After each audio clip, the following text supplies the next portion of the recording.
সম্মানিত automobile repairing expert, engineer, mechanic, technician ভাইয়েরা, আসসালামু আলাইকুম।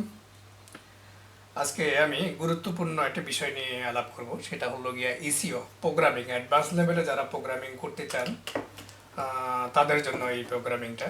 তো আমার এখানে দেখতে পাচ্ছেন, এখানে গাড়ির ড্যাশবোর্ড আছে, গাড়ির ইসিও আছে এবং বিভিন্ন ধরনের প্রোগ্রামার আছে, কেট্যাগ, কেএসএস, KT200, BBDI প্রো, এই ধরনের প্রোগ্রামারগুলো আছে। তো আসলে আমরা এসিও প্রোগ্রামিংয়ের জন্য বা এই গাড়ির যে বিভিন্ন মডিউলগুলো আছে সেই সম্পর্কে আপনারা আমার সামনে যে দেখতেছেন একটা স্ক্রিন আসছে, এখানে এখানে কিন্তু অনেকগুলো কন্ট্রোলার আছে। গাড়িতে যে শুধু একটা মাত্র এসিও থাকে এরকম না, কিন্তু গাড়িতে অনেকগুলো কন্ট্রোল সিস্টেম আছে। সবগুলো কন্ট্রোল সিস্টেম মেইন যে সিসিএম যেটাকে বলে সেন্ট্রাল কন্ট্রোল মডিউল, সেটার সাথে থাকে। এই যে দেখেন এখানে লেখা বিসিএম অর্থাৎ বডি কন্ট্রোল মডিউল, হ্যাঁ, তারপরে জিএম জেনারেল কন্ট্রোল, এসসিএম, তারপরে ইসিএম টিসিএম পিসিএম, তারপরে হচ্ছে কি বিসিএম এয়ারব্যাগ, আরও অনেক মডিউল। এগুলো গাড়ি যত আধুনিক সেটার ভিতরে তত মডিউল বেশি থাকে। তো এই মডিউলগুলো ক্যান কমিউনিকেশনের মাধ্যমে একটা আরেকটার সাথে সংযুক্ত হয়ে মেইন কন্ট্রোল যে আছে সিসিএম সেন্ট্রাল কন্ট্রোল ইউনিট, বা আমরা যেটাকে ইসিইউ বলি, বা হ্যাঁ ইসিইউ বা ইসিএম যেটাকে বলি, আসলে ইসিএম আর ইসিইউ দুটার আসলে একই জিনিস, অর্থাৎ কন্ট্রোল ইউনিট অথবা কন্ট্রোল মডিউল, ঠিক আছে। তো অনেক সময় দেখা যায় আমরা কথা বলতে অনেক সময় ইসিইউ চলে আসে, অনেক সময় ইসিএম চলে আসে। তো এটা দিয়ে আসলে অনেকে কনফিউশন, বা এটা ইসিইউ আর ইসিএম এর ভিতরে পার্থক্য কী।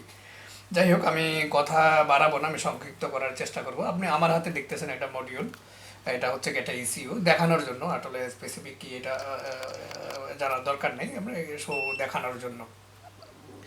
এখন এই ইসিএমটা, হ্যাঁ, ইসিএম সম্পর্কে এইরকম সবগুলো মডিউল আপনি মনে করেন বিসিএম, টিসিএম, তারপরে হচ্ছে গিয়ে আপনার এই পিসিএম, তারপরে হচ্ছে গিয়ে আপনার টিসিএম, হ্যাঁ, তারপরে হচ্ছে এয়ারব্যাগ মডিউল, সব প্রতিটা মডিউলের এই ধরনের থাকে, কন্ট্রোলিং সিস্টেম থাকে।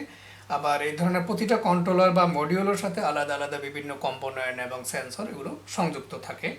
ওগুলার কোনো সেন্সর বা কোনো কম্পোনেন্টের কোনো ধরনের আপনার এটাকে কি বলে অসামঞ্জস্য কোনো আচরণ দেখলে তখন সেটা সেই মডিউলে রিপোর্ট করে। মডিউল আবার সেন্ট্রাল যে সিসিএম সেখানে রিপোর্ট করে।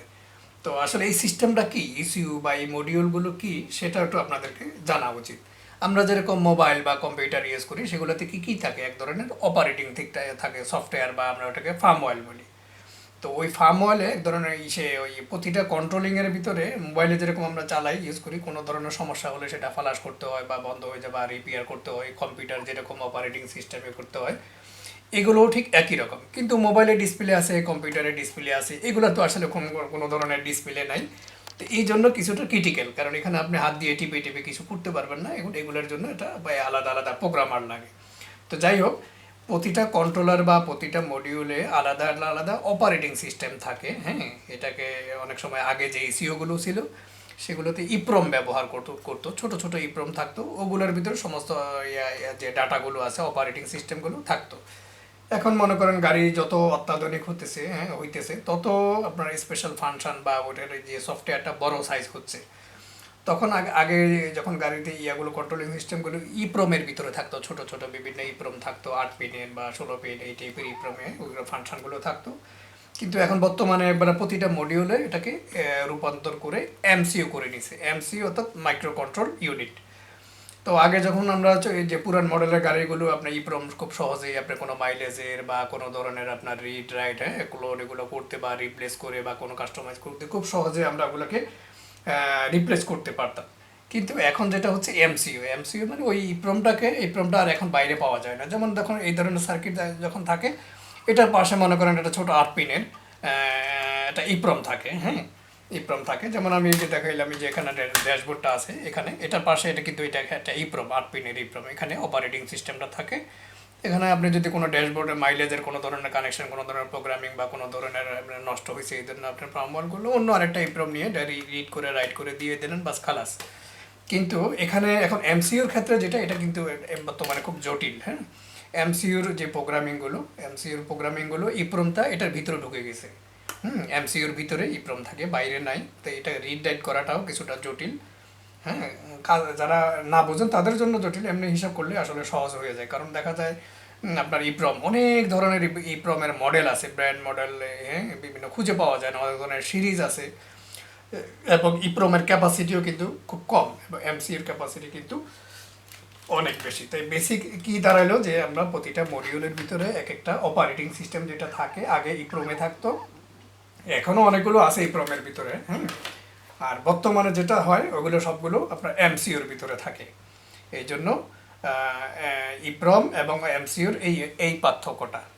তো এখন ইসিইউ এমসিইউ, হ্যাঁ, ইসিইউ এমসিইউ রিড রাইট যে আমরা যে প্রোগ্রামিং, এটার যে থিওরিটা, এটা কি সরি।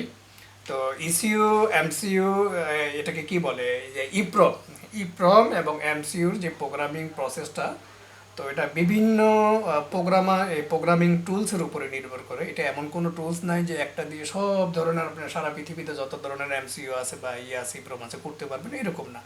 কারণ এগুলো ডিফারেন্ট ডিফারেন্ট প্রোডাক্টের জন্য, ডিফারেন্ট ডিফারেন্ট আইসির জন্য, ডিফারেন্ট ডিফারেন্ট ব্র্যান্ডের এমসিইউর জন্য ডিফারেন্ট ডিফারেন্ট আপনার প্রোগ্রামার দরকার হয়। তো এই নলেজটা আপনাদেরকে থাকতে হবে, খুঁজে বের করতে হবে কোনটা দিয়ে কোন এমসিইউ, কোনটা দিয়ে কোন ইপ্রম প্রোগ্রাম করা যায় বা রিড করা যায়, রাইট করা যায়, ক্লোন করা যায়, হ্যাঁ, এগুলো জানতে হবে। তো যাই হোক, তো আমি আপনাদেরকে এখন দেখাবো এটার যে প্রোগ্রামিং যে প্রসেসটা, এটা তিনটা নিয়ম আছে, তিন ধরনের প্রসেস আছে। তো এটাকে বলা হয় কি বলে এটাকে, একটা বলা হয় বেঞ্চ মোড, আর একটা বলা হয় ওবিডি মোড, আর একটা বলা হয় বোট মোড। তো এখন এই তিনটা মোড কাকে বলে আমি আপনাকে দেখাচ্ছি, আপনার স্ক্রিনে চলে আসেন। আমি এখানে একটা ফাইল ওপেন করে নিয়েছি, এই যে দেখেন, এখন যেটা আমি ওপেন করলাম, দেখেন এখানে একটা প্রোগ্রামার আছে KT2, যে কোনো একটা প্রোগ্রামার, এটা দেখানোর জন্য, আসলে এই করার জন্য না। এখন দেখেন এখানে মডিউলটা, এটা মডিউল, যে কোনো মডিউল, এটা ইসিইউ হইতে পারে, এমসিইউ হইতে পারে, টিসিইউ হইতে পারে, বিসিএম হইতে পারে, কোনো সমস্যা নেই। তো এখন আপনি এখানে যে নাম্বার আছে, এই নাম্বারের সাথে প্রোগ্রামের সাথে যদি আপনি করে মিলে যায়, তাহলে আপনি খুব সহজেই ইসিইউ ওপেন করা ছাড়াই হ্যাঁ এখান থেকে নিতে পারেন। ও আরেকটা আগে আমি বলে নিই, ওবিডি মোডটা একটু আপনাদেরকে বললে আমার মনে হয় সহজ হবে। প্রথম যেটা, কিছু কিছু প্রোগ্রামার আছে হ্যাঁ সরাসরি সরাসরি ওবিডি মোডে, ওবিডি পোর্টের মাধ্যমে, এই যে দেখেন আমি একটা প্রোগ্রামার নিলাম, এই প্রোগ্রামার কমিউনিকেশনের মাধ্যমে সরাসরি গাড়ির ওবিডি পোর্টে ঢুকাই দিয়ে অনেক গাড়ির অনেক ধরনের প্রোগ্রাম কিন্তু করা যায়, কিন্তু ইউনিভার্সাল না, সবগুলো করা যায় না, বা সব প্রোগ্রামার দিয়ে সব ধরনের করা যায় না। সেটা আপনি যখন প্রোগ্রামিংয়ে যাবেন, সেই প্রোগ্রামিং সফটওয়্যার আপনাকে দেখাই দিবে কোনটা দিয়ে কীভাবে করতে পারবেন। তাহলে এটাকে বলা হয়, আপনি যখন কোনো প্রোগ্রামিং করবেন ওবিডি দিয়ে সরাসরি গাড়ির সাথে ল্যাপটপ দিয়ে, ওটাকে বলা হয় ওবিডি মোড প্রোগ্রামিং, হ্যাঁ, সেই ওবিডি মোড প্রোগ্রামিং।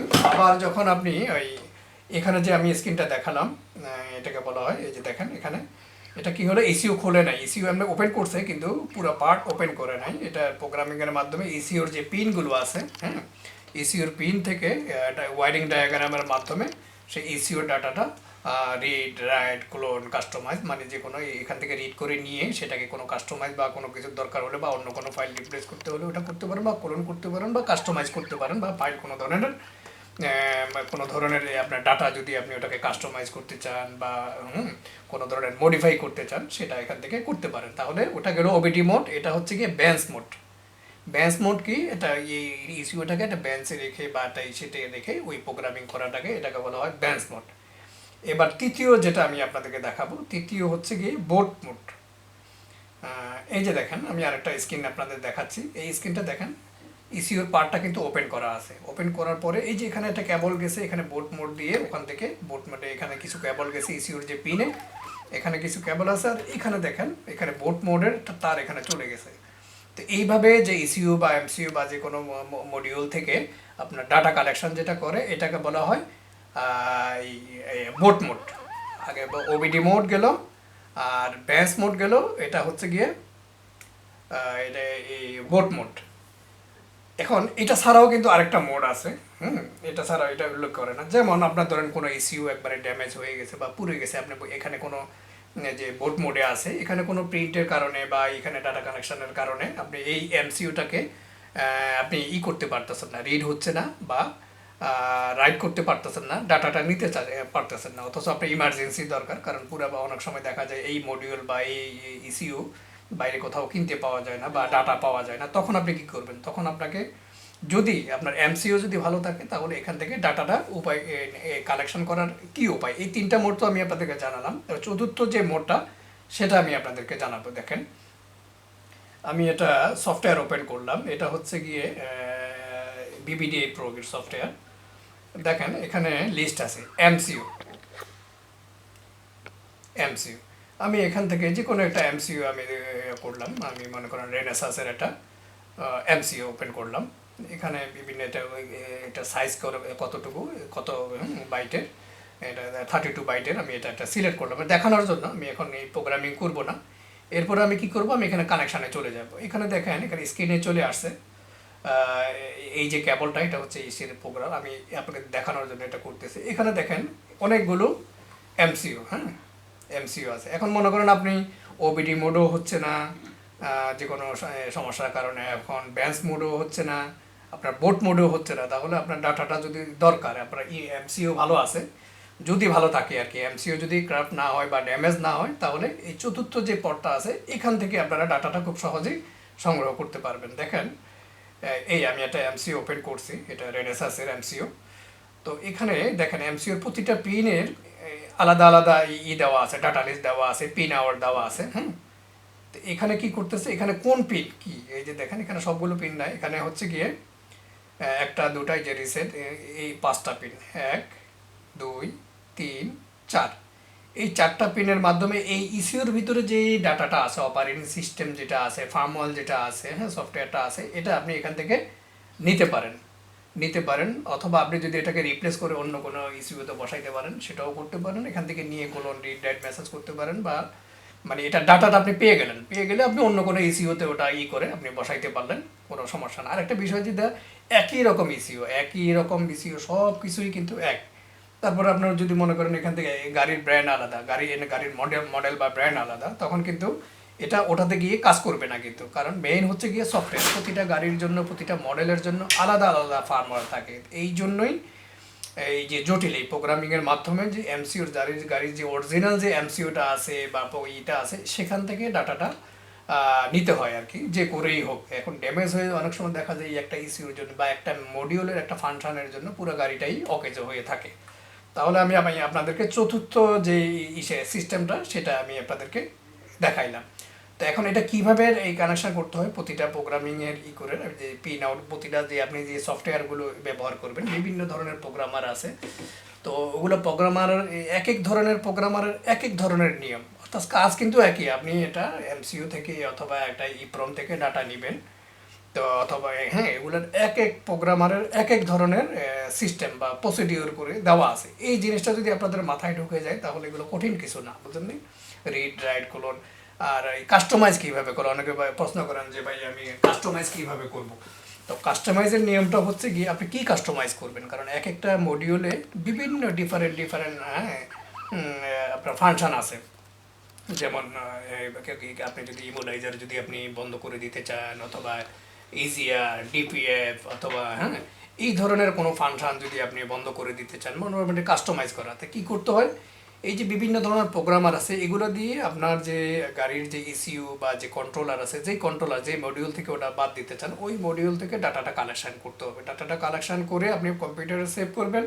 সেভ করার পরে বিভিন্ন ধরনের সফটওয়্যার আছে, আপনি কি করবেন, আপনি ইমুলাইজার বন্ধ করবেন, না ইজিআর বন্ধ করবেন, না ডিপিএফ বন্ধ করবেন, সেটার উপরে ওই সফটওয়্যারের মাধ্যমে আপনার যে ডাটাটা, এই সফটওয়্যারটা ফার্মওয়্যারটা, সেটা ওটার ভিতরে নিয়ে ডাটাটা আপনি ওখান থেকে কাস্টমাইজ করে এরপরে আবার এটার ভিতরে ঢুকাই দেওয়া হয়। এটাকেই বলা হয় কাস্টমাইজ বা অফ করা আর কি, হ্যাঁ। তো এই ধরনের প্রোগ্রামিংগুলো আমি আশা করি আপনারা বুঝতে পারছেন। তারপরেও যদি না বুঝে থাকেন আমাকে জানাবেন, আমি যতটুকু পারি, আমি আসলে অতটা এক্সপার্ট না, যতটুকু আমি জানি আমি সবার সাথে শেয়ার করার চেষ্টা করি। তো আমি আসলে এখন কথা বলতেছি আমাদের দুবাই শোরুম থেকে। আপনারা জানেন বাংলাদেশে এবং দুবাইতে আমাদের শোরুম আছে, আর আমাদের কাছে হিউজ কালেকশন, বিভিন্ন ধরনের প্রোগ্রামার আমাদের রেডি স্টকে আছে, আপনারা দেখতেছেন এখানে আছে, আমাদের ওয়্যার হাউসে আছে, হ্যাঁ। তারপরে হচ্ছে গিয়ে যদি কোনো প্রোগ্রামার আপনাদের প্রয়োজন আমাদের কাছে নেই, আমাদেরকে জানাইলে বাংলাদেশে বা এখানে আরব আমিরাতে, তারপর ওমানেও আমাদের এখন ডেলিভারি চলতেছে, সেখানে আপনারা যে কোনো প্রোগ্রামার, যে কোনো স্ক্যানার, যে কোনো ডায়াগনোসিস টুল আপনারা অর্ডার করতে পারেন। তা আমাদের হিউজ কালেকশন আছে। আর ইসিইউ এমসিইউ এগুলো প্রোগ্রামিংয়ের ব্যাপারে আসলে এগুলো অনেক জটিল সিস্টেম। হ্যাঁ, এগুলো মানে কম্পিউটার নলেজ আপনার মোটামুটি ভালো থাকতে হবে। কম্পিউটার নলেজ যদি ভালো থাকে, একটু ট্রাই করলে এগুলো হয়ে যায়। আর অনেক সময় আপনারা যারা প্রোগ্রামিং করবেন বা প্রোগ্রামিং টুলসের ব্যাপারে কেনার আগে অবশ্যই যাচাই বাছাই করে করবেন আগে, কারণ এগুলো সম্পর্কে যদি সামান্য অভিজ্ঞতা না থাকে, আপনি এগুলো ক্রয় করে এগুলো ফালাই দেওয়া ছাড়া কোনো কাজে আসবে না। এই জন্য বেসিক নলেজগুলো আগে থাকতে হবে। বিভিন্ন ভিডিও, ইউটিউবে বিভিন্ন ভিডিও আছে, আমার অনেক ভিডিও আছে, তো ভিডিওগুলো দেখবেন কীভাবে কী করতে হয়। সেগুলো একটু আগে থেকে একটু ছোটোখাটো নলেজ নিয়ে নিলে আপনাদের জন্য আসলে অনেক ভালো হবে এবং খুব তাড়াতাড়ি আপনারা এটাকে আয়ত্ত করতে হবে। সবচেয়ে বড় কথা, এই সকল প্রোগ্রামিং এবং software customisation, read write clone, এগুলোর জন্য সবচেয়ে বেশি প্রয়োজন হলো নিজেদের আগ্রহ এবং ইচ্ছা শক্তি থাকতে হবে এবং ধৈর্য থাকতে হবে। তো আজ ভিডিওটা মনে হয় অনেক বড় হয়ে গেছে, তো আজকের মতো এতটুকুই। তো আপনাদের যে কোনো ধরনের ডায়াগনোসিস টুল, প্রোগ্রামার বা এই ধরনের সফটওয়্যার যাদের প্রয়োজন হয় পৃথিবীর যে কোনো দেশেই, তো আমাদেরকে জানাবেন। আমরা যতটুকু পারি আমরা এখান থেকে ডেলিভারি দেওয়ার চেষ্টা করব। আর আমাদের প্রতিটা প্রোডাক্টের ওয়ারেন্টি, গ্যারান্টি এবং টেকনিক্যাল সাপোর্ট আছে, ইনশাল্লাহ ঠকবেন না। তো আজকের মতো এতটুকুই। ভালো থাকবেন, সুস্থ থাকবেন। ধন্যবাদ। আসসালামু আলাইকুম।